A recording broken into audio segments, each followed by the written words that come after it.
don't know what we can talk about in this nation without talking about white superiority, honestly.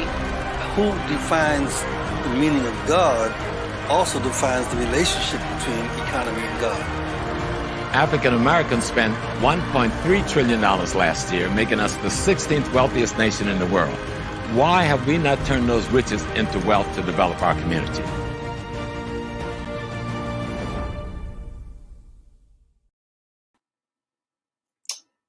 Happy Friday, everyone. I hope this day brings everyone good health and all that good stuff. It's so happy to be here today. And I have to just, first, before I even get started, I just want to thank everyone who contributed to our last HAPI Talks. It was very powerful. And that was with Dr. Runoko Rashidi, Anthony Browder, and Hunter Adams.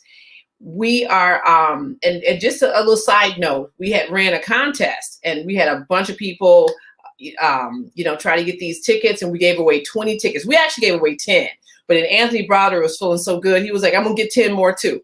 So that starts tonight, guys. So don't forget, it's at 8 p.m.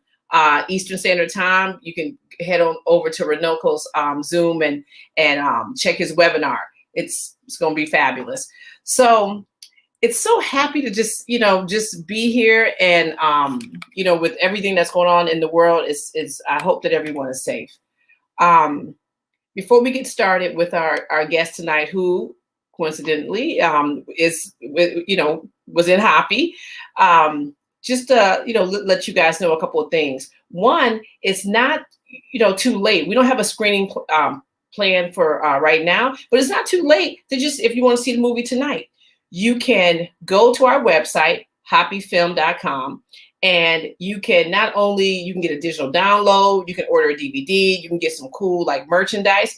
But the other thing is that you got to sign up for the newsletter, because the newsletter, we got a lot of little stuff going on, and we like to be able to communicate with you guys one-on-one and not always just on social media. So it's really important for you guys to sign up for the newsletter.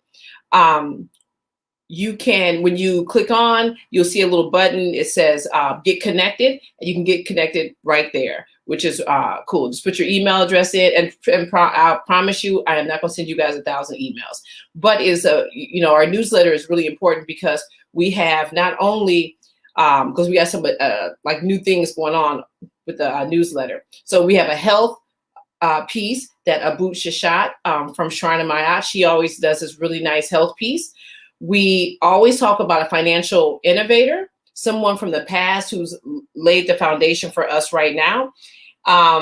We have some financial one-on-one news, and it's cool because the people from Appeal Credit Union are helping us to produce those articles. So it's straight legit financial one-on-one news. So please, check that out. And we always, always, always support Black businesses, and we do that by showcasing a Black business, or sometimes it's like a group of Black businesses that we always showcase in our newsletter. And then there's always HAPI updates.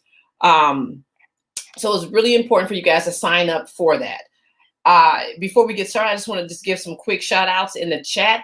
Donnell Peoples, if I see you down the street, I'm just going to hug you, because you are always contributing. And thank you. Before we even got started, you contributed to our cause. And one of the things, because a lot of times, people ask for money, and so we like to be clear about what we're doing with our money. So we give it right back to the community in some form of way. We donate to Asa Restoration Fund, and that's Anthony Browder. He's over there digging up our history, literally. And when we do things like we did last week, where we get tickets for, webinars that other scholars, that are doing, that we think that would be really helpful for our audience. So just know, when you're giving us money, we are literally putting it back into the community, because the circulation, if you've seen a HAPI movie, you know that the money in our communities only stay about 6 hours. So we're trying to get that, together. And I see someone in the chat that said they got free tickets. Yes, DM won free tickets. And Michelle was the first person to email us. So just thank you and shout out. And I hope to see all you guys tonight at 8 o'clock, up on there with Renoko. We are, I'm always looking for our esteemed elder, John Henry Staples from Riverview, Florida. We always want to give him a shout out. And we know that the Jeffreys are looking. Dr. Leonard and Rosalind Jeffries are looking at us as well. So shout out to you guys. And other than that, we're going to go ahead and get started. So this brother right here has promised me that we're going to take it slow today. Okay. I am so excited to introduce Asar Imhotep. How you doing, Asar? Peace and blessings. Peace and blessings. I'm sorry. That was our good brother Sunjeti. Peace and shout out to Sunjeti interrupting the interview, but peace and blessings. Thank you for having me here, and love and light to everyone who's watching. Yeah, why I love when you come on, and just I'm telling everybody right now, I had to have a little pre-interview so I can make sure I'm understanding what's going on, so I'm not asking like a 12,000 questions tonight. So Asar, first before we even get started, just tell us a little bit about what you do, and who you are as a person before we get started. Well, I don't know about what I do because that just depends on what day of the week and what time of day.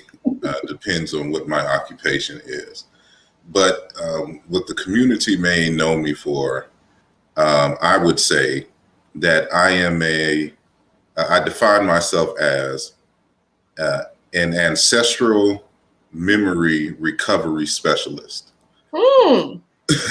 And, nice. and so I use many tools, like linguistics, anthropology, sociology, history, of course, to, oral literature, wisdom texts, proverbs, art studies, things of that nature to recover our ancestral memory and to analyze it critically and to provide solutions built on this grounding for modern times. So essentially that's what my area of study and things are. I like that. Ancestral memory recoverist. Anthony Browder always talks about we just have to get tapped in to remember. That's what's up. All right. So what are you going to talk to us about today? A wide variety of things, but the central framework is going to be centered around the study of nature and how nature and that study of nature can affect one's ecology as well as economy. And since this is the HAPI platform, yes, I want to gear this conversation to that ultimate, realization in terms of the economy. And so I'm going to bring up things like, Metu Neter studies in terms of the hieroglyphs and, biomimicry, and we'll get into that, in a moment. But essentially, that's the focus today. Okay. And so when you talk about the economy and ecology, what exactly are those terms? Like just give us some loose definitions of ecology and economy so we understand what we're going to be talking about. Well, the ecology is essentially just the environment in which one lives. And so you can scale that, ad infinitum to the universe, of course, in terms of an environment. But it is just the environment which one finds oneself. And then there is the economy, which is the exchange of goods and materials rooted in one's environment. And so you can't have an economy without an understanding of one's ecology. And so the fundamental issue with African people today is that the transatlantic slave holocaust and the Arab slave Holocaust and the subsequent colonialism has in many ways separated the African from the knowledge of their ecology, the ownership of their ecology, and thus that has affected their economy and lack thereof in terms of underdevelopment and things of that nature. So that's essentially what the relationship between those concepts, both eco, meaning earth. So it's the relationship to the earth and the materials of the earth and the exchange of life materials in terms of the economy. Yeah. So, so one of the things we want to just chat with you about is this whole idea of, how can we use nature to solve our problems? So how can we use nature to solve our problems? Well, we have to understand first and foremost what nature is. Okay. Nature simply is everything. Like if it is a being, it is nature. You exist in nature, you are nature. There's no separation like I'm gonna go out in nature today. Like you'll hear people say that. Like I'm gonna go take a walk. No, I say that. Yeah, I'll take a nature walk. No, I get what they mean. They, in a more natural environment, but everywhere you go is nature. Nature is all around you, and you are a part of nature. So for some grizzly bear and some fish and some other insects and things of that nature, they're looking at you like nature. Like I'm gonna go out in nature where those tall, slender beings are, and so, that's one of the things that we have to understand. So, but the larger context of nature, that environment which we know that Homo sapiens have evolved over millennia. And when the first Homo sapiens first came into consciousness of itself, it realized that, at least in their mind, that they were the youngest beings on the block. And that there was no instructions that fell down from the heavens on how to live and survive. And so what we began to do is really to look at the environment around us and to see if there were solutions to problems that already exist in nature and that we can simply replicate it, if not exactly in terms of the underlying mechanics, of the particular designs and things. And not only did we do that as it regards to the physical environment and survival in terms of housing, in terms of clothing, because remember that, human beings have shed most of their hair, but it still gets kind of cool and we don't have fur like we used to many millions of years ago. And so, how do we replicate fur? Well, we have to, usually we would kill an animal and take their fur and put it on top of us. And, and then from there kind of evolve from learning how to sew to making, fly HAPI gear that you can get at the hapifilms.com website. Yeah. And, things of that nature. So that's one way. And then they started looking at, well, what is it about nature that we can learn, that we can implement in our social environment? And so you'll see in many indigenous societies, like leadership being referenced as the sun, or like their marriage economies kind of reflect, for example, certain, like if you see lions or whatnot, and then it's one male with multiple lionesses, like these things are replications of nature, or certain types of tribal dances that'll mimic certain other animals and how they move. And so we incorporate that. And so we even do stuff like, even we still do it in the modern day. Well, it's not so modern for us.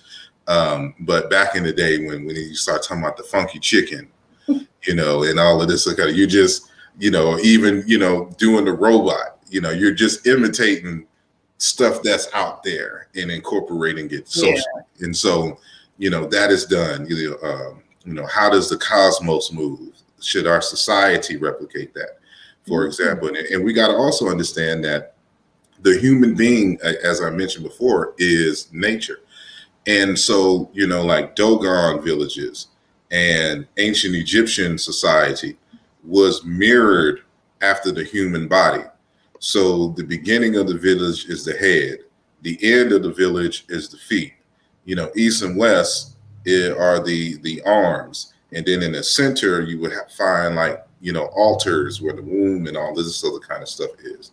And in some places, and some they'll put them where the feet, because the ancestors live below.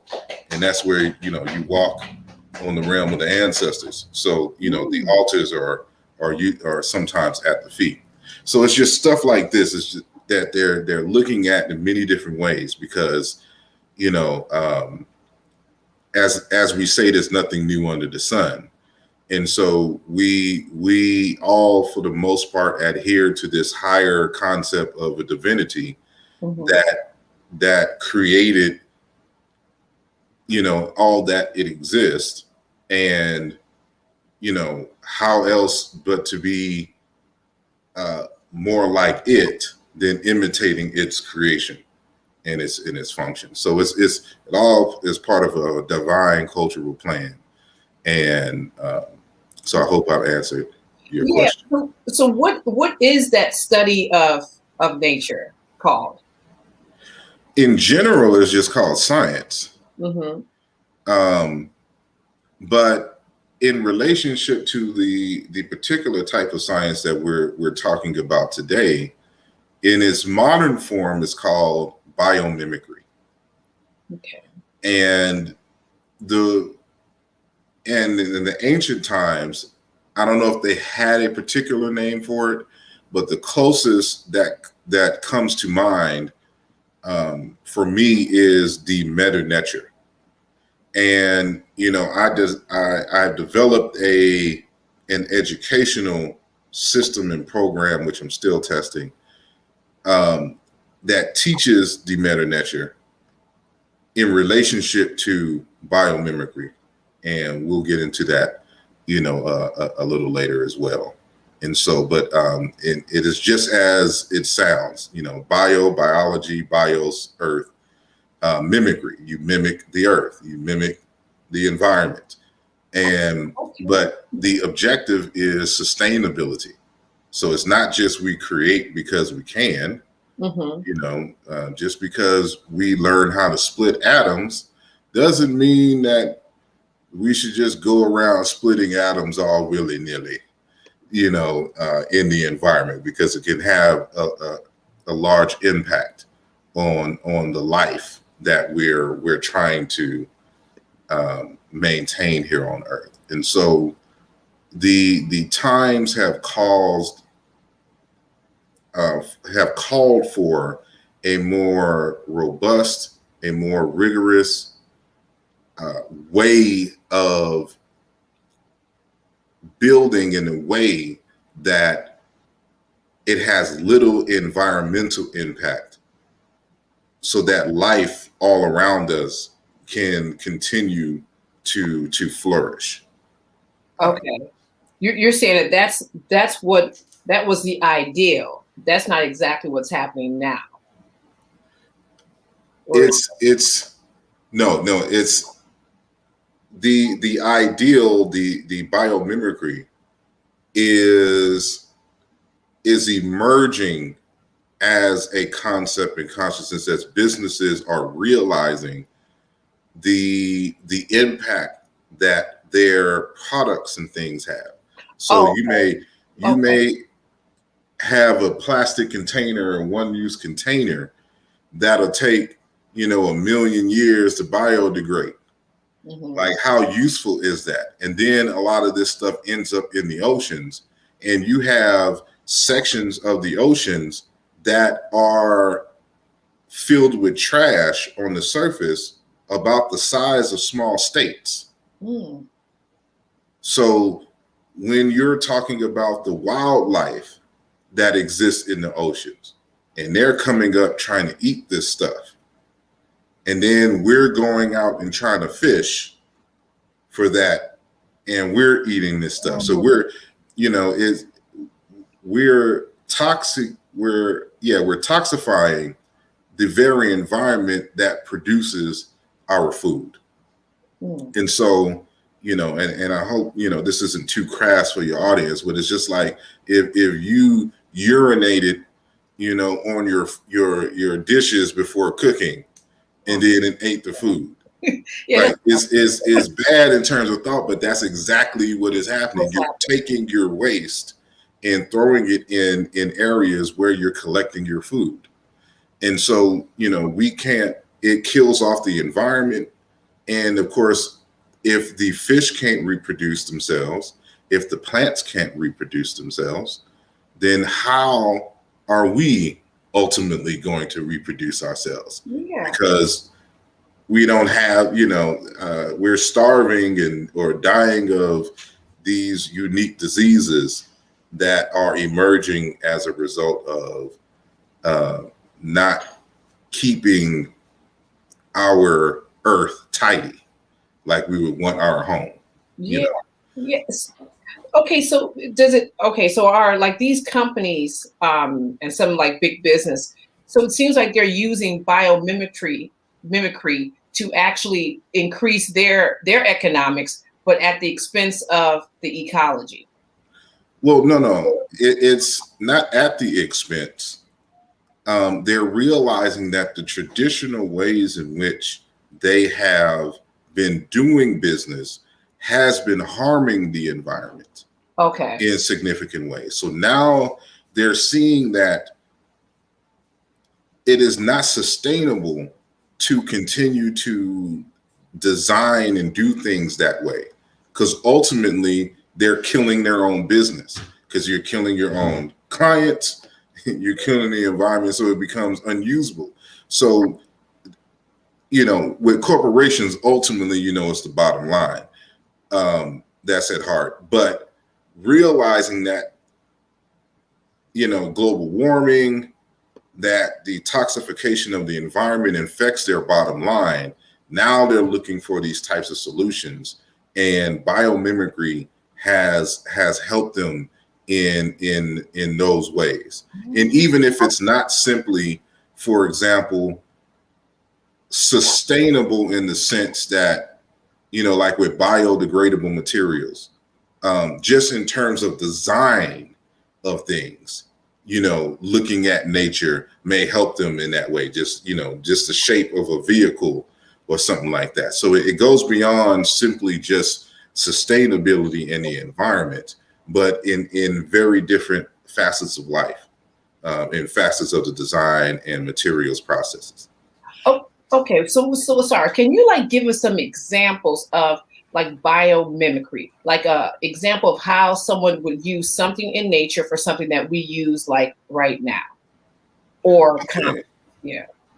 Well, if you don't mind, I think I'll share my screen for this, because I think images would suit us best.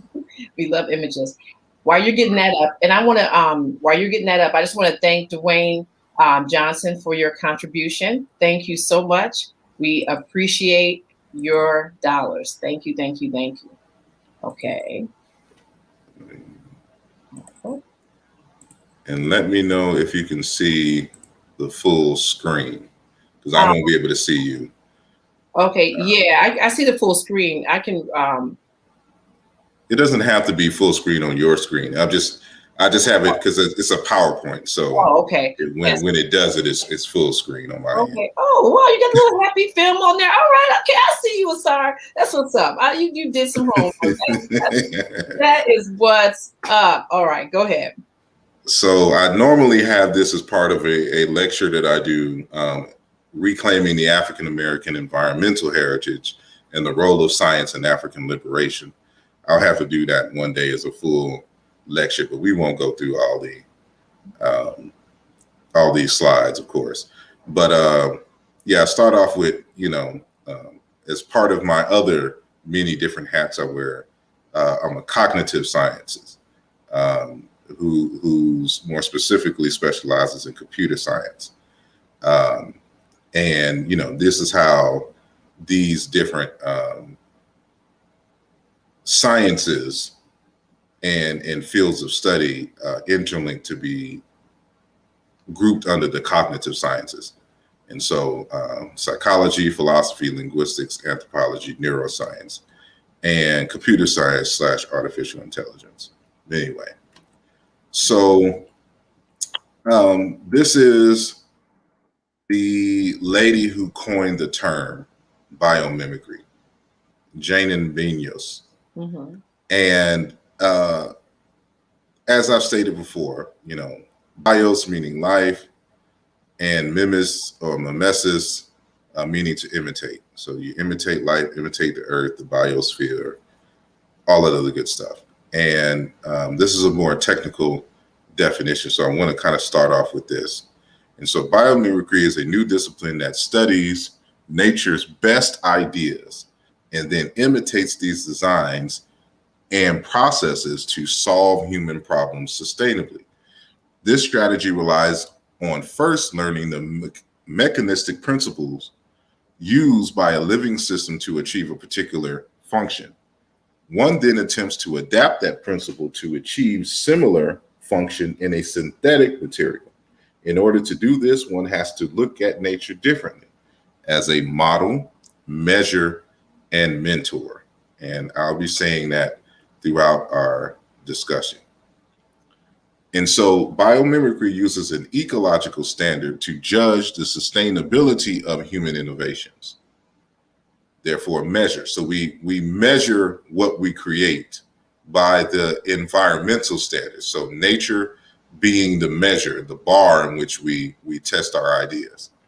Therefore, nature becomes a guide, therefore a mentor from which we learn how to innovate holistically. So in this study here is the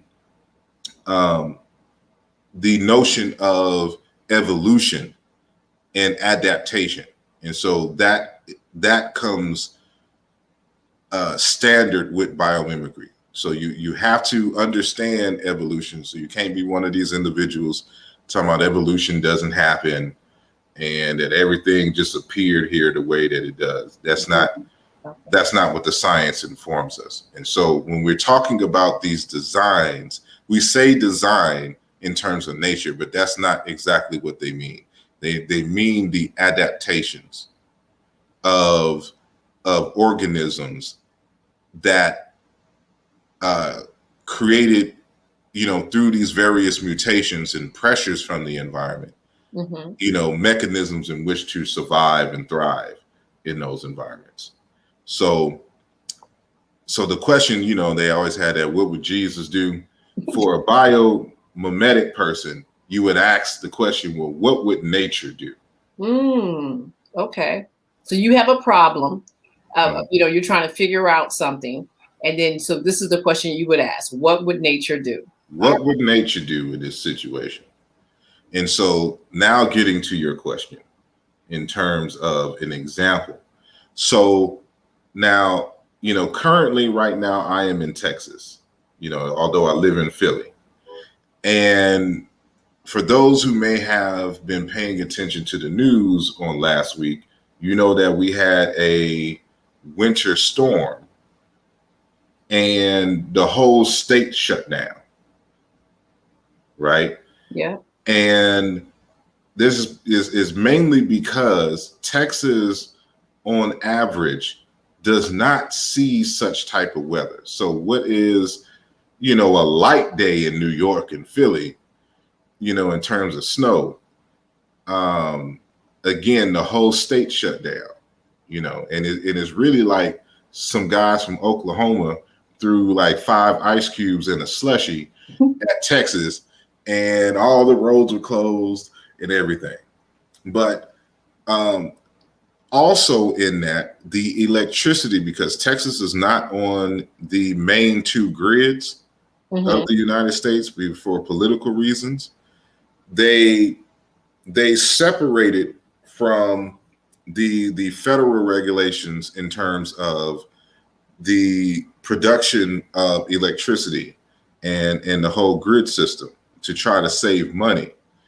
And so being cheap, they did not upgrade the various forms of energy producing mechanisms. And when that cold came, it froze. Whether they were the wind turbines, whether they were the nuclear facilities, all this stuff was just shutting down.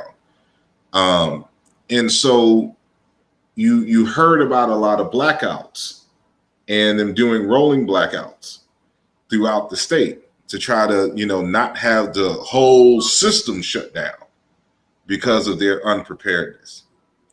Now, those who were, didn't have any problems were those people who had backup generators and people who had solar panels and that had stored energy that they could use.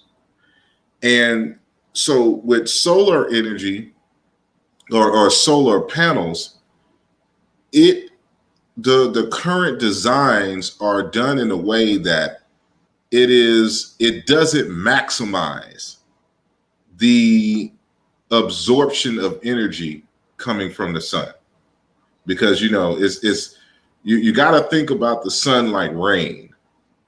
The rays of light don't come in just this massive wave like a wave on the ocean. It comes and splashes on the shore.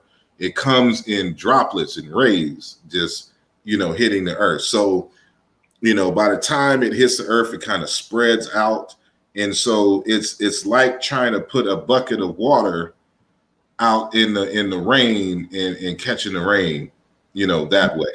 Okay. And so and so they're looking for ways to be more efficient. But what can we look to provide an example of an efficient solar, energy consumption, thing? And so when they started looking at leaves, there's a reason why the leaves are very thin and wide usually. And that is because of the it is designed to absorb more light from the sun and thus produce more energy through the process of photosynthesis. And so this phenomenon is called a photovoltaic effect. And I have here the phenomenon of electricity being created when certain materials are exposed to light. And so solar energy conversion efficiency, the percentage of the photons which are converted in the electrical current in a solar cell, which I was talking about earlier. And so the natural plants, they do this through photosynthesis, which is the process by which plants and some microbes convert solar energy into chemical energy and ultimately food. For example, plant sugars. And so these dye-sensitized solar cells, a solar cell technology that includes elements that emulate photosynthesis, is the direction in which they're going now. So it has this particular type of pigment, and the way that the design and the cells, I won't get into too deep of an explanation to try to keep it as simple as possible, but just know that they're looking at nature in a way on how to collect and convert that energy from the sun, in the form of photons to chemical light energy, all these other different type of things, mechanical energy that we need in the modern world. And so that way, if we could collect more energy, we can store more in the process. And, especially in times like what we had in Texas, you won't be as affected. Okay. If you have these types of solar technologies and these stored batteries, so to speak. Go ahead. So this is like an example of how using something that's happening in nature, but but it's solving a problem for us. It's solving a problem for us in our ecology. Exactly. Or our environment. Okay. So this is, in ancient Kemet, the 19th dynasty, Akhenaten and his family. And you can see that they understood that there was rays coming from the sun. And so you see this in the environment here. And they even had an estimated speed of light back in the day. But that's another topic for another time. But wait, Asar. So, okay, so when you showed the slide with Janine, that's her name, Janine, and so she was, giving this definition, yes, of biomimicry. So, but this is something that we were already doing. She just gave it a name, correct? Yes, a more modern type of name. Okay. And this was our regular practice, or not really practice. This is just how we were. This is how we saw things.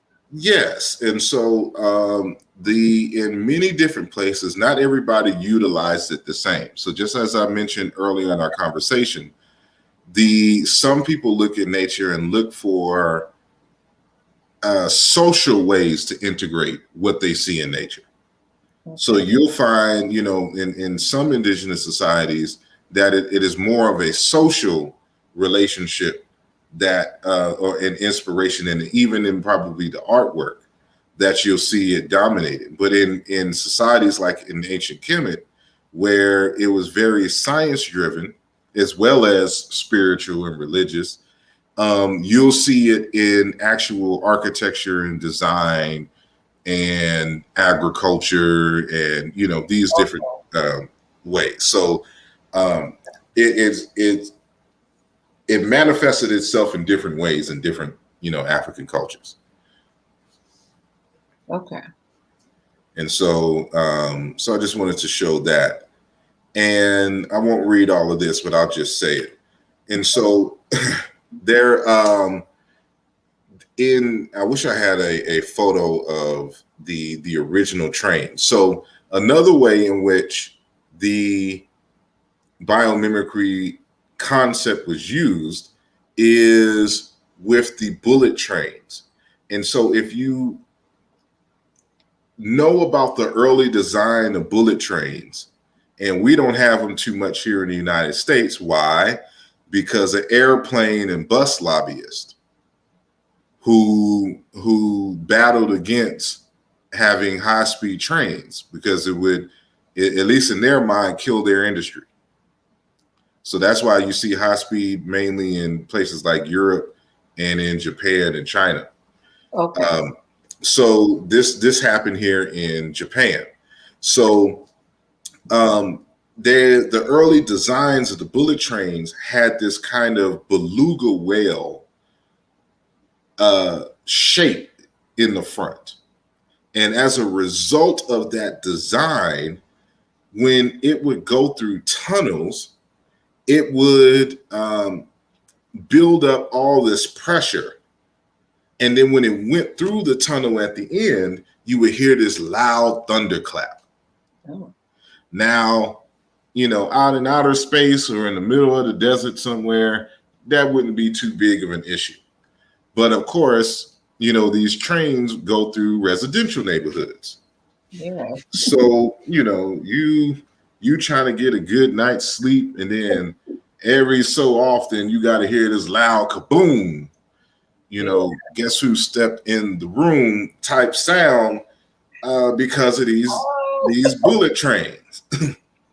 And so, there was a Japanese engineer who went to a biology conference, and whoever was presenting showed a slide of a kingfisher, which is a bird here. And so you see, I don't know if you can see my mouse, but yeah, you can see the sharpness of the bird's beak.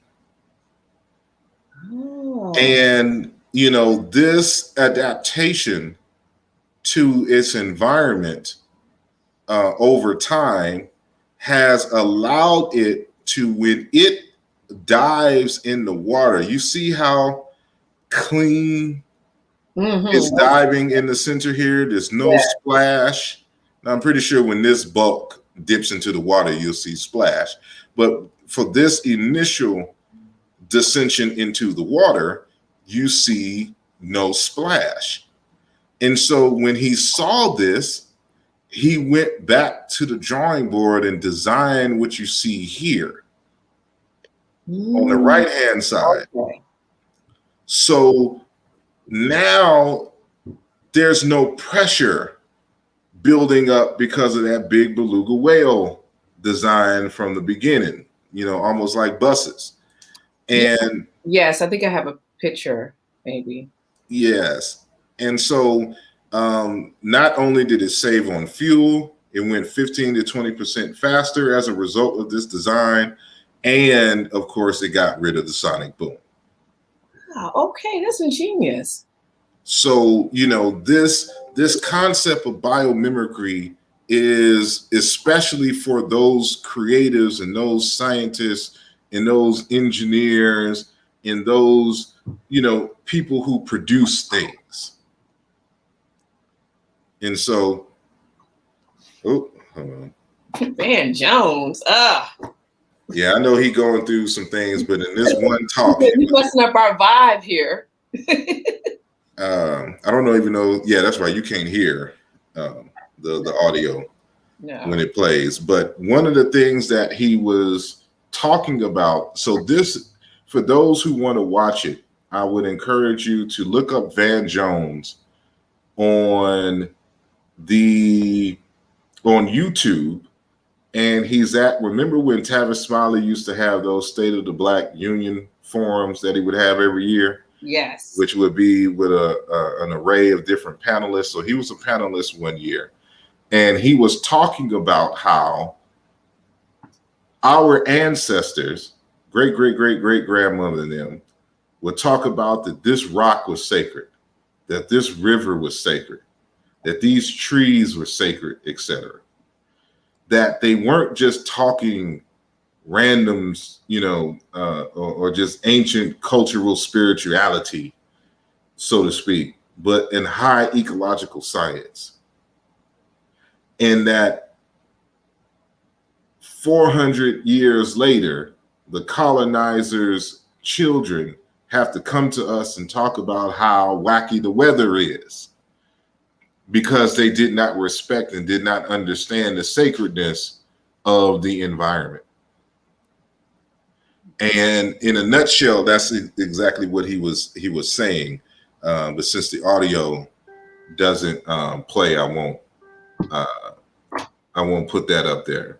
So and so that goes to the kind of question you asked earlier in terms of how was this part of what we were doing? Like this was part of what we were doing. This was our culture.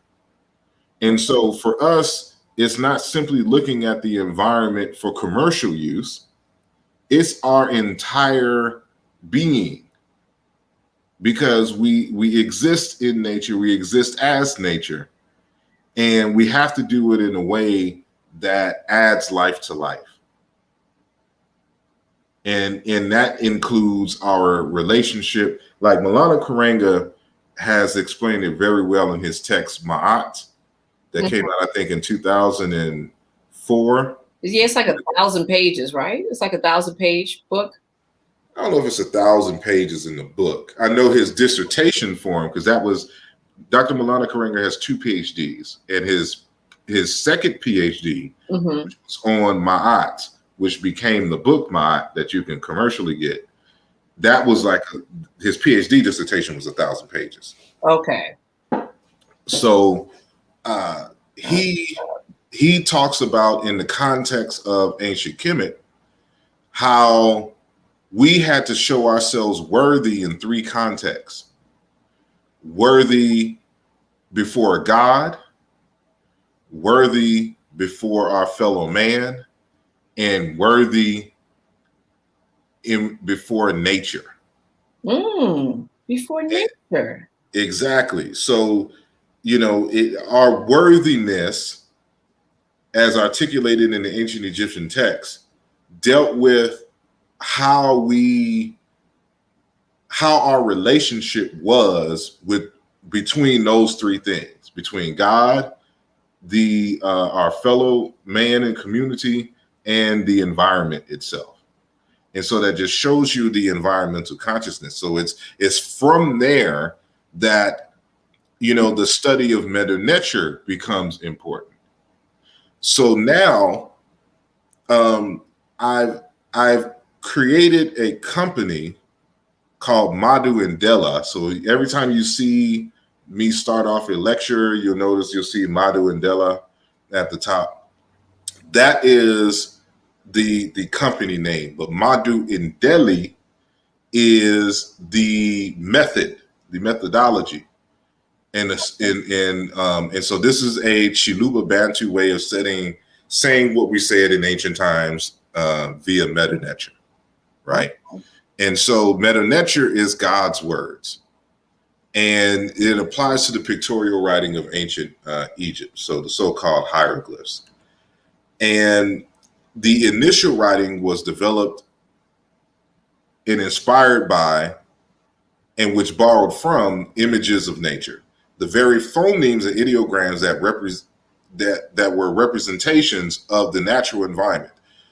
So when we talk about, the writing, you see mammals, trees, human beings, human occupations, birds, parts of animals, parts of human beings, bodies, the celestial bodies, mountains, rivers, everything, all of nature, they try to capture, in this particular script. Now, here is a example of the Metu Neter script.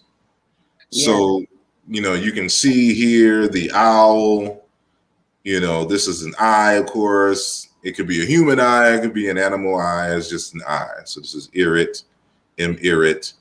And then the viper. You have a viper. Over to the yep. The viper, of course, a human arm. This is water, the N sound. This is a house. Bread basket. No, that's not other verbs. This is our lungs and windpipe here, feet. Reed leaves. Yeah. Just everything. A quail chick, just the rope. The feathering leaves. Yeah. I'm taken with Metu Neter with Infudishi, and so you can't say like leaf, or it has to be a flowering. It's something. It's not just like, oh, that's an owl. It's like a certain type. Everything. And that's the thing that's really impressive about this language is that it's not just like bird. It's like 8 different types of birds. They were very specific about what they were doing and what they were seeing. Exactly. Now, is this going to be the next slide? Yes. Now, you mentioned earlier that we had a pre-conversation, right? Now, that pre-conversation, you asked me a question, or you made a statement, something along the lines of the relationship between artists and biomimicry. Yes. Right? Yes. So I went and found, I was reminded of this particular citation. Hold on one second. I'm drinking. Well, I guess my camera's off. So, okay, I'm back. This citation here. This is from the stele of Iri Irusin from the 11th dynasty, which is now housed at the Louvre Museum in France. Everything's housed there. Yeah. We coming for our material. That's a different show. Yeah, how we sneak into the various museums and get our artifacts back. But so he states, Iri Irusin states, I know the secret of divine words, that is the Metu Neter. And I know how to conduct festival ceremonies. I have made use of the whole range of magical resources, missing not a single detail, for I am truly a what? An artist. I know how to measure out materials in correct proportion for processing and how to produce accurate estimates. So not only is he an artist, he's a scientist, he's a chemist. I know how to highlight selected areas while letting others get so expertly incise that the contours of images appear clearly and a body finds its true form. So he's talking about how when he writes and draws and carves on stone or whatever, that the depth of detail that he's able to do, he's saying, is unmatched. I know how to render a man's motion as accurately as that of a woman stepping forward. The attitude of a bird caught in a trap, the rush of a warrior smashing a prisoner caught alone, when a man's eyes fixes his enemy, and the latter's face is twisted with fear. Like, he captures all of that. I know how to convey the upward motion of a man's arm as he massacres a hippopotamus, as well as the speed of man running. So what we get here is the going back to what you were just saying just a few moments ago in terms of the level of detail. So when you see these hieroglyphs, they study nature in all of its forms, to be able to replicate it in their art and use it as a form of communication. So remember I said, like, a lot of times when we're studying nature, we use it for culture in Africa. And so, you know, writing is a technology. And so they, looking at the environment, they created a technology which we still use today. Wow. And so the waviness of water, you know, the sharpness of a house, for example, the details of the owl and the twistedness of rope, like the way that people sit, the contours of, like, you can see an elder here, and you know this is an elder because of how he leans forward. Yeah, he's leaning forward with it. Yeah. You know, and so the you know, water just doesn't drop. Like, I'm right here at the bottom here where you see the Wa'ab glyph here, you know. And so you see the way that the water is pouring out. It's pouring out at an angle. It doesn't just fall out flat just at the bottom. Yeah. You know what I'm saying? Like they're paying attention to these little things, the direction in which to move. I mean, the leaves blow in the wind, and, you know, what distinguishes a baby chick from an adult chick, and, you know, all of these different things. Like, they're not only, remember that human beings are nature. So they're looking at, like, what he was describing at the latter part is how humans move and operate. Yeah. So not only, so, I mean, they created this beautiful language, but they were also practicing these things, like through the agriculture, through their, I mean, they were just practicing it, not just their agriculture, but through everything that they were doing, like all their practices, all their ceremonies, their building of, like, the pyramids or the mirrors. Exactly, because, like, there's another clip that I have here. Normally when I do the lecture, I play these other two clips. So this clip here, for all my martial arts fans, is from the movie Hero, starring Jet Li. And the scene which you see here, they're talking about how the writing helps their sword and their kung fu. Like, there's a guy there who's a master of sword fighting, who in fact, is a master calligraphist. Yeah. And you kind of see, not necessarily in the fighting domain, but in terms of life, it's kind of a similar philosophy in ancient Kemet of being able to write and being masters, and that being masterful in other domains. Because what it takes to do the type of calligraphy in hieroglyphs requires you to look at nature more detailed than the average person. Yes, absolutely. Absolutely. You know what I'm saying? You're paying attention to stuff around you that people just take for granted and is not really paying attention to. Like the way that a bird flies and lands. And so they capture that. Remember, they don't have photography in those days. This is all impressed in their memory. And so, and then the second clip is, you remember the movie The Karate Kid 2? Yeah. Or it's not The Karate Kid 2. It's the one with the Smiths. Yeah. With Jaden Smith. Yeah. And so there's a scene in the film where he's teaching Jaden's character martial arts. And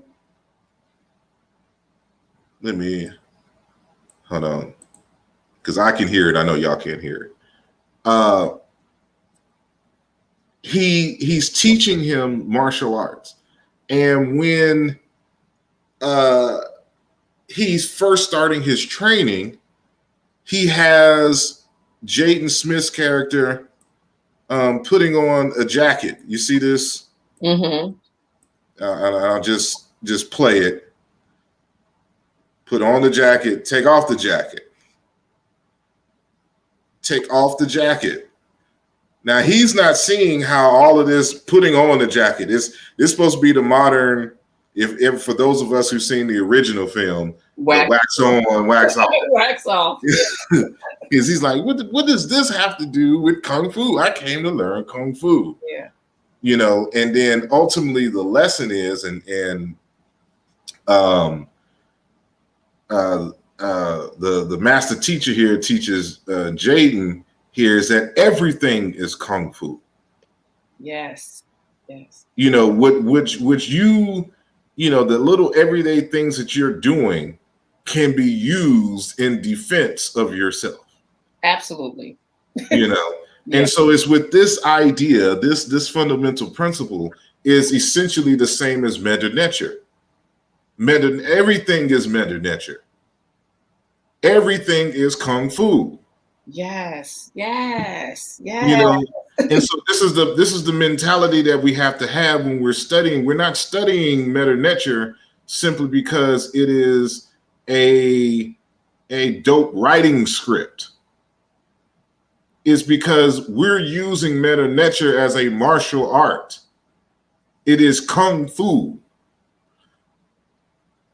And you'll be able to attack certain problems more efficiently when you understand these underlying details of life. That's what it takes to be a good scientist, to be able to see what others don't see. Yes, yes, yes. Everything is Kung Fu. Everything is Metu Neter. And so in my lecture, I always ask this question. When you look at these images, what do you see? What do you see on the screen, Sister Felicia? Oh, how are you gonna put me on the spot? I guess because I'm the only one here. Yeah, basically. Oh my gosh. Okay, I see the trees. Oh gosh. I see the trees. I see a car. I mean, besides like the obvious. I mean, just state. There's no wrong answer here. Just state what you see. What do you see when you see it? I see a stack of books. I see someone singing. I see a nice like tree. It looked like two trees. And is that like a volcano erupting, maybe? Mhm. Um, Yeah. like a little waiting room and a car. All righty. Now, Oh, wait. I'm gonna change some of my answers because I see Don L saying something that makes sense. He's like he sees a frog in the car. a frog in the Frog. car. Yep, a frog in the car. I don't know. Let's see. Now, it's his screen may be small, but it's not fog. It's just light. No, frog. Like when he's Oh, a frog. he's looking at the car as a frog. Oh, the car is a frog. Okay, if that's what he sees, I'm not. There's no wrong answers. All right. All right. Now, when you look at this image, what do you see? Oh, God, I see me. It's a cute little girl. Oh my gosh, she's so pretty. Look at her little afro puff. All right. Now, usually at my lecture, when everybody gives their answer, Mm-hmm. I say I only have one answer for all of them, the same answer for all of them. And that is an answer to a problem. An answer to a problem. So when we go back here, you see the sisters singing. Mm-hmm. How do we solve the problem of projecting their voice over a large area? She's using a microphone. Exactly. So someone had to create the microphone and understand certain laws of nature to invent this technology. Mm-hmm. From a motif and cultural standpoint, the earrings and the clothing that they have on. Whether, we're sitting here like we just see a seat, but if nobody invented seats, where would we be sitting? Oh God, we'll be standing or on the floor. And when you come into the place, we want a little bit of creativity. Yeah. So somebody, bought some artwork, and as human beings, we got tired of walking from place to place. So somebody invented a car. Yes. And it takes too much time to try to memorize everything that we come across in life. So somebody, more specifically the ancient Egyptians, invented books. Yes. And then, on the natural side, volcanoes is what gives us our soil and environment to grow food. It gives us land. Yes.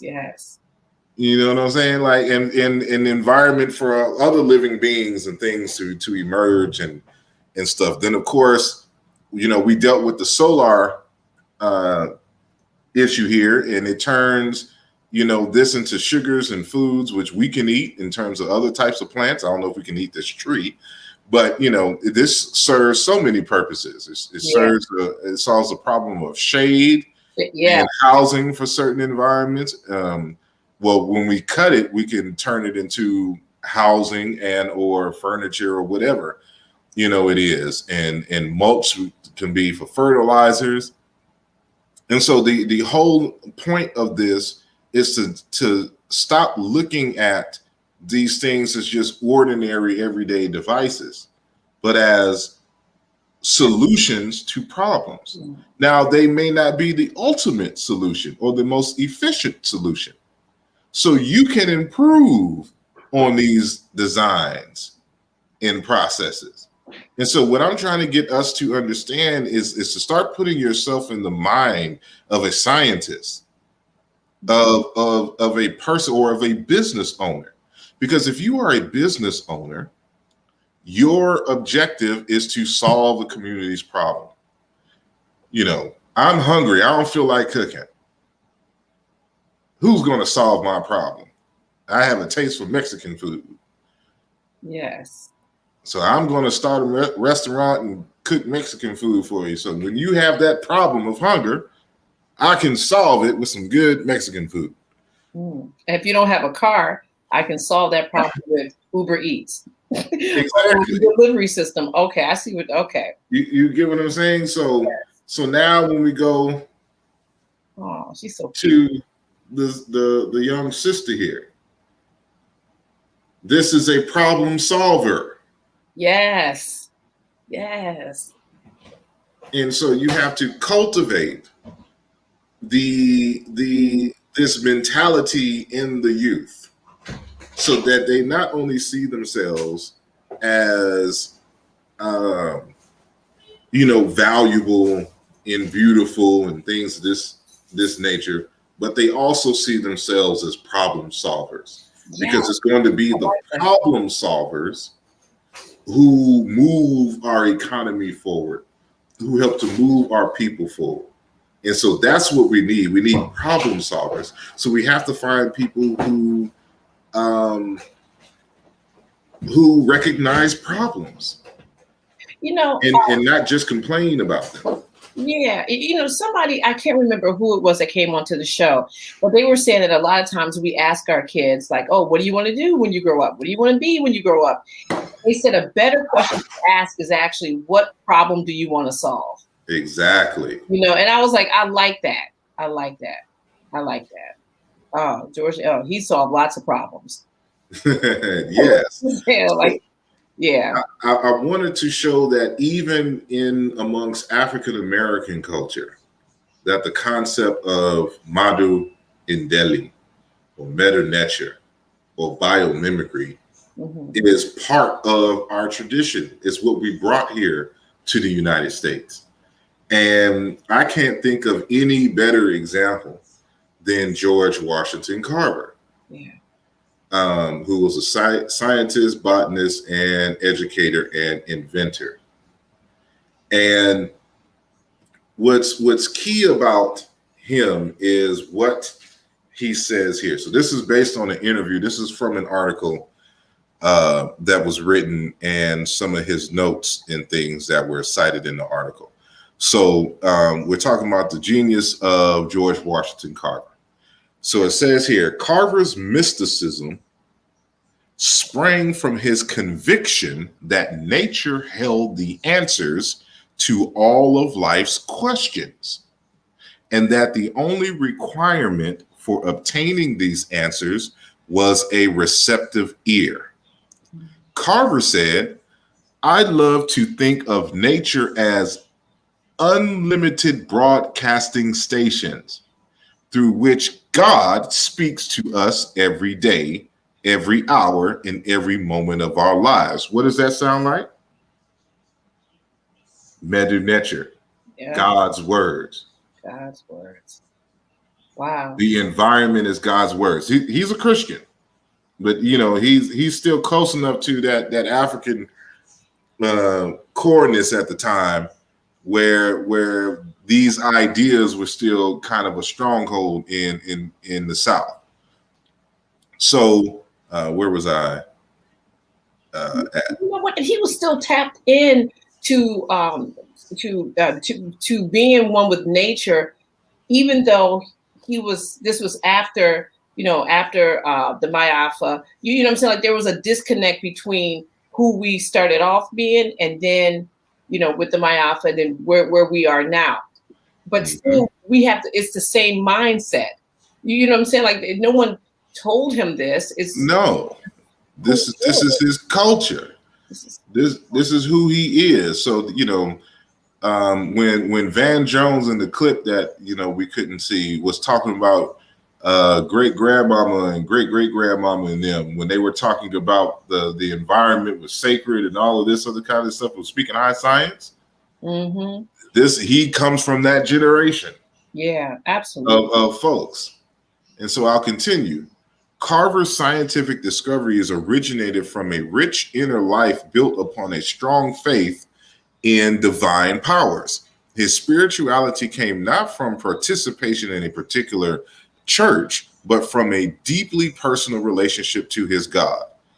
All my life, he said, I have risen regularly at 4 o'clock and have gone into the woods and talked with God. There he gives me my orders for the day. Alone, there were things I love most. Alone, therewith things I love most. I gather specimens and study the great lessons nature is so eager to teach us. Wow, mic drop.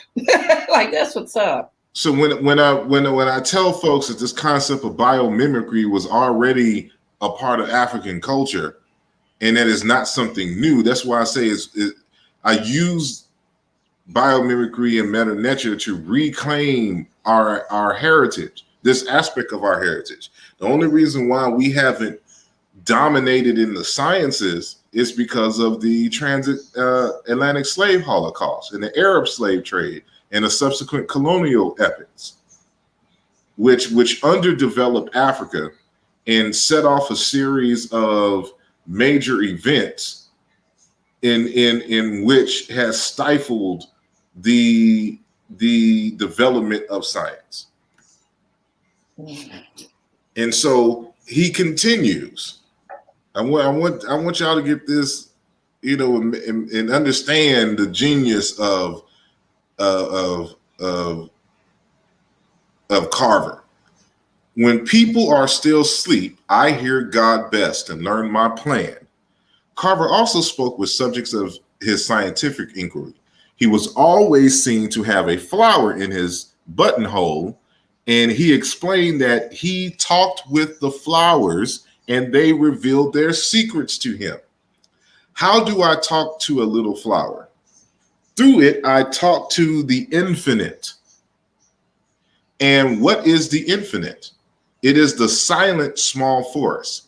It isn't the outer physical contact. No, it isn't that. The infinite is not confined in the visible world.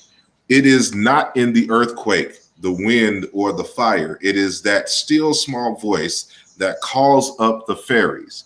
A fellow professor and close friend, Glenn Clark, said that Carver's gift of speaking to flowers sprang from love, humility, and acceptance. His humility was maintained by avoiding what he called the eye disease. Carver experienced awe in his encounter with the natural world. And so there's the article, George Washington Carver, Scientist and Mystic, written by Michael B. Lester, medical doctor. So it is this approach to have a love and reverence of nature that allows for nature to communicate with you and to tell you how it can be used to solve certain human problems. And so what we have to get back into is a love and respect of nature. And I know a lot of us live in more urban environments now and may not, have the chance to just go in the woods and chill and camp. But you can start by building yourself a small garden, either around in your home or even in your apartment place. So you can start paying attention to cycles and the way things grow and the science of light and water, and start asking more critical questions and get deep into it. Start asking these plants and things for solutions. And so there's another text. I won't read it. I didn't cite it here, but I just want to give it as a source for those who may be interested, that talking to trees and things is kind of standard in Africa. And so one of the examples I give, usually one of two, one in amongst the Zulus with Credo Mutwa, and then the other one is in this text here. What is this? Of water and the spirit, ritual, magic, and initiation in the life of an African shaman. So if you read on starting on page 263 of that text, Malidoma Some is going to give you a breakdown of an individual who, a blind elder who speaks with the trees and can understand its language. And so the whole point of me putting it in this lecture is to understand that nature has a language. And so when I teach Metu Neter, is to get you in the mindset of understanding life through a different lens. And that's one of the benefits of studying another language, especially an African language. But especially when you're looking at a script and things, a language that is designed to reflect the nuances of nature itself. Wow. And so I won't read that, but just, to talk about how the environment and how this has to be part of the culture. So this just can't be a curriculum per se. It has to, we have to see this embedded in the culture. And so, the culture is the active synthesis of the collective social norms, values, and creative inventory of a population that is utilized to solve its problem. That's what your culture is. Culture is designed. It doesn't fall from the sky, and it's designed to solve problems. Solve problems. So if we have an economic problem, we have to go back to our culture. What is in our culture is not sufficient, that we can't pull together our genius to help solve our problems. And so culture has to be altered. And because ultimately we have to ask our question, forget that it's African, forget that it's our ancestors did it. The question is, does it solve our problem? That's what the Africans ultimately were addressing. And that's what we got to get back into in terms of this. And so, another hapifilm. Yes. Interviewee. I'm sorry. He's coming this month. Dr. Wade Nobles, he's going to come. He'll be on HAPI Talks on March 18th. That's great. Already. See, I just set that up. Yeah. See? So when Dr. Nobles talks about culture, he says, technically, culture is the vast structure of behaviors, attitudes, ideas, values, habits, beliefs, customs, language, rituals, ceremonies, and practices peculiar to a particular group of people, who provides them with a general design for living and patterns for interpreting reality. And when you combine those things, you get a powerful understanding of what we're supposed to be doing as a collective. Yes. And so there's an individual by the name of Adebayo Ogunbure. In this article he wrote, The Possibilities of Technological Development in Africa, an evaluation of the role of culture, he says, hence, this emphasis on culture is based on the idea that technological advancement without the skillful exploration of a people's culture is impossible, because culture is the driving force that fuels and inspires technological accomplishments in human society. So I don't want this to simply be a conversation about the technologies and learning science to build things and to sell it on the marketplace. It's a deeper conversation, and is one in which we have to have the conversation of the culture. These ideas, this idea of biomimicry cannot just be a science curriculum. It has to be a part of the everyday culture. Because when it's a part of the everyday culture, then when they're looking at the environment, they're finding, because the culture already cultivates their creativity in their artistic sense. So that's why the Metu Neter is important, to get people drawing, to get people writing, and to get people into the arts. Yes. And then to use that as a catalyst to get into the sciences. Because as he states here, the emphasis on culture is based on the idea that technological advancement without the skillful exploration of a people's culture is impossible, because culture is the driving force that fuels and inspires technological accomplishment in human society. And along that culture line, I don't know if you're familiar with the late Sister Wangari Maathai of Kenya. Oh. Now, she states, this was from her, what was that award? What's that? like a major Nobel. It's a Nobel Peace Prize. I think that's the prize that she won. Okay. And so she says, and this is from her speech. So culture plays a central role in the political, economic, and social life of communities. Indeed, culture may be the missing link in the development of Africa. Culture is dynamic and evolves over time, consciously discarding retrogressive traditions like female genital mutilation and embracing aspects that are good and useful. Africans especially should rediscover positive aspects of their culture. In accepting them, they would give themselves a sense of belonging, identity, and self-confidence. Absolutely. What I like, go ahead. No, I'm saying absolutely, yes.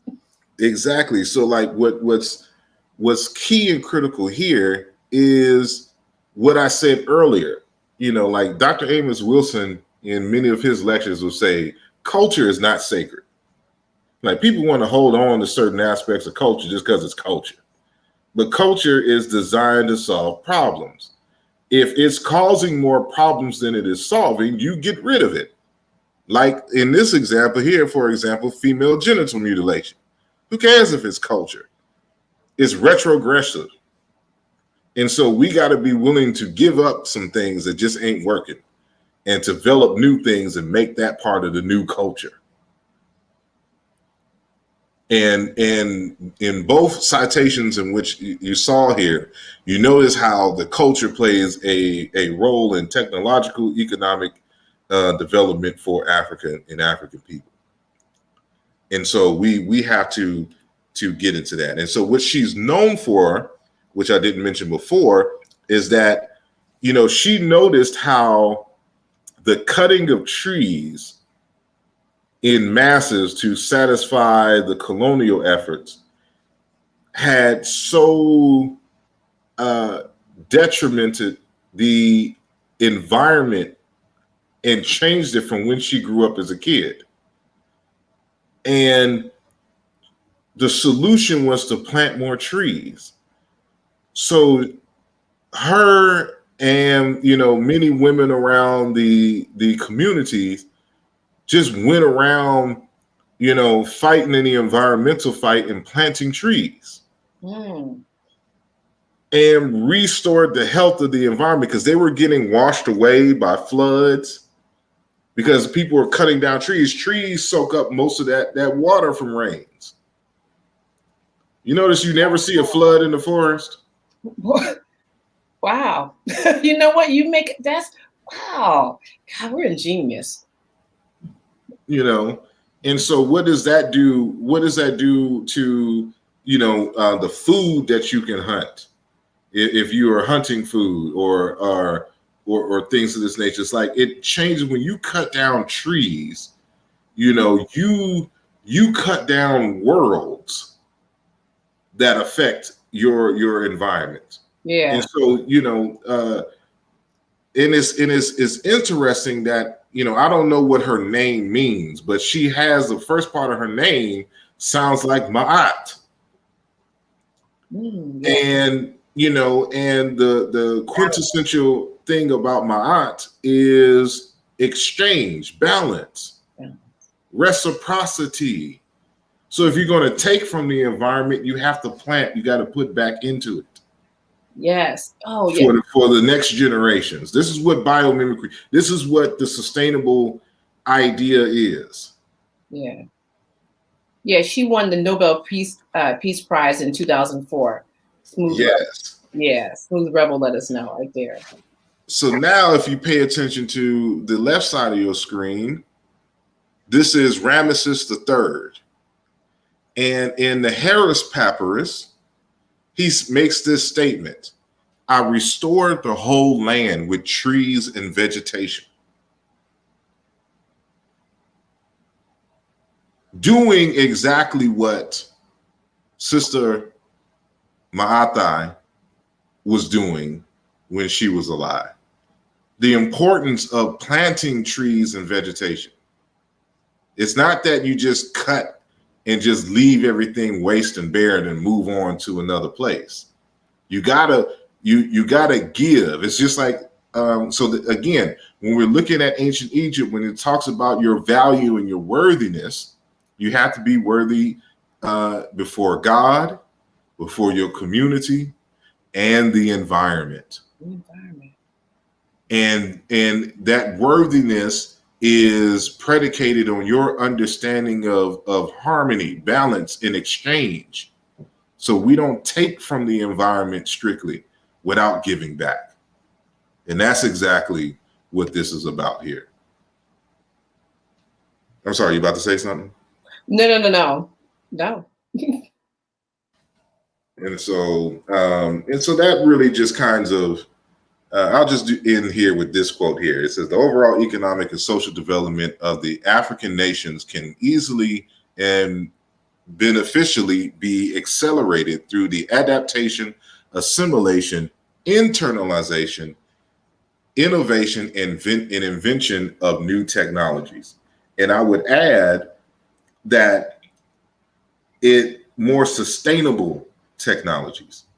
So we can't just try to catch up with Europe, replicate the old technologies that they invented, because it will continue to destroy the environments, those that have that type of impact. So, the economic and social development of Africa, I argue, has to be based on Metu Neter, on biomimicry, because we know that science creates wealth and jobs. We do not want to remain consumers of science and technology from other countries. We have to invest in science for ourselves. So this brother Lonnie Johnson, who invented the super soaker, an engineer who noticed the pressure in his water pipes when he was watering his grass or something like this, invented this, and now he has a multi-million-dollar, engineering company and things of that nature. And just showing the impact, and he's building new technologies. That's just crazy. And so I just wanted to end with these things here. So you also asked another question last night. I'm pretty sure you're going to ask it again today. And that is, what can we do to start to put ourselves in this biomimetic and Metu Neter mindset, right? So one thing you can do, the first thing you do is take a hike. Turn off your cell phone. Don't run through with the music on in your headphones. Take a hike and listen to nature. Look and see. If you see some activity going on, stop. If you see a tree, and when you looking at what you're seeing, ask yourself questions. Even if you have to take a little pen and pad with you to write down the questions, and to go back home on Google and see if there's an answer for it already. Sit quietly outside and observe. Ask questions in biology class. This is for the younger folks, or for those of you who are in college. Stay in school.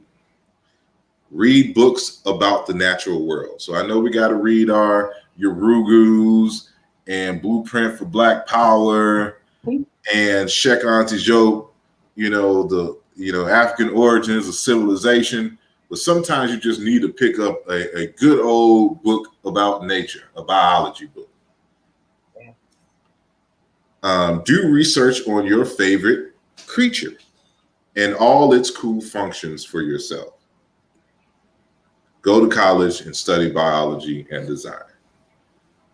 So, for some of us, we ain't going back. We ain't taking that bill. But for you younger folks, this is what we need. And so don't get discouraged by science. We have ways to help you along in that process. So never stop asking why or how. It's your future. Yes, Asar, yes. Yes. So I will stop sharing my screen. I'm just going to do a little quick commercial. So that. everyone, we have we've been, like I said before, we have, if you have not seen HAPI, and it's interesting because Dr. Nobles talks about, putting stuff in the soil and taking it out, but you got to watch HAPI. It's a full length documentary. And you can go to hapifilm.com to pick it up. And this is we have like a new design. I don't know if you guys can see it with the glare. You can get the DVD. And if you can't wait for the DVD to come in the mail, you can always go to our website and you can get a digital download. But this DVD is nice. This looks good, like right up on your shelf in the back. I'm just telling you, you got to get it, you guys. And you can get it at hapifilm.com. All right, Asar. Yes. This has been really good. This has been you walked us through it, just like how Malcolm X said, that you have to be able to, break it down to the smallest thing and make sure everyone gets it. You did a good job. I hope I did. Yeah, because I'll go off into space on some stuff. No, but every time what I have to usually do is I got to go back and then watch it again and be like, oh, what is that? I like take little notes. I actually use Google a lot when I'm looking at anything that you're doing. Google all the time. But thank you so much. Thank you. You have any last minute shout outs you want to give? Just to Brother Taki, Sister Felicia, the whole Amara squad, Dagger squad, all of you who were watching, all of you who have donated, all of you who have watched the film, all of you who have left a comment about the film, all of you who haven't seen the film but are going to see the film. Yeah, you got to watch it. And all of you who liked this video and have shared this video. Yeah. So shout out to all of you. Thank you all for listening to my rantings. And I hope that it brought something new to the conversation and inspired you to look more deeply into your culture, into nature, and oriented the thought process in your consciousness for your viewing yourself as a problem solver. And that's ultimately what I want as one of the major takeaways from this, that you are a problem solver. And so now we just got to get into the business of training ourselves to not only simply complain about life, but to be able to develop our creative faculties to solve our problems more efficiently. So I appreciate all of you. Thank you. Yeah, thank you, Asar. Yeah, this has been very, very enlightening. I'm going to put up Asar's website because some people are asking how to get a hold of you to find out more about what you were talking about. Biomimicry. Yes, and matter of fact, hold on one second. If I may. You got to pull out some books. Just one. I won't. No, I call this move right here is the Dr. Jeffries. Yeah, right here. I love it. This is. Put it closer. It's like a glare on it. There you. Yeah, because I got this ring light, so I'm trying to. It's right in front of the camera. So. Oh, there you go. That's somewhat all right. So this is my text, Aluja, Volume 2, Shiana into Religion and Philosophy. There's a lot of what I talked about today. Matter of fact, everything which I talked about today is in chapter 6. Nope. Chapter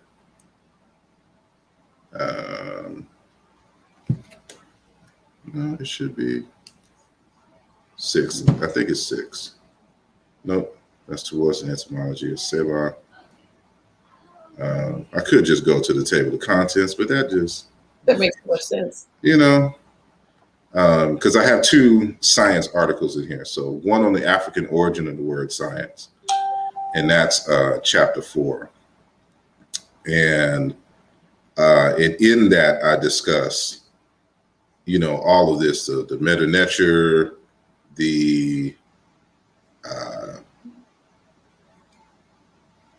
so it's chapters 3 and 4. So Metu Neter and African Renaissance. So Metu Neter, a catalyst for the African scientific Renaissance. and then the African origin of the word science.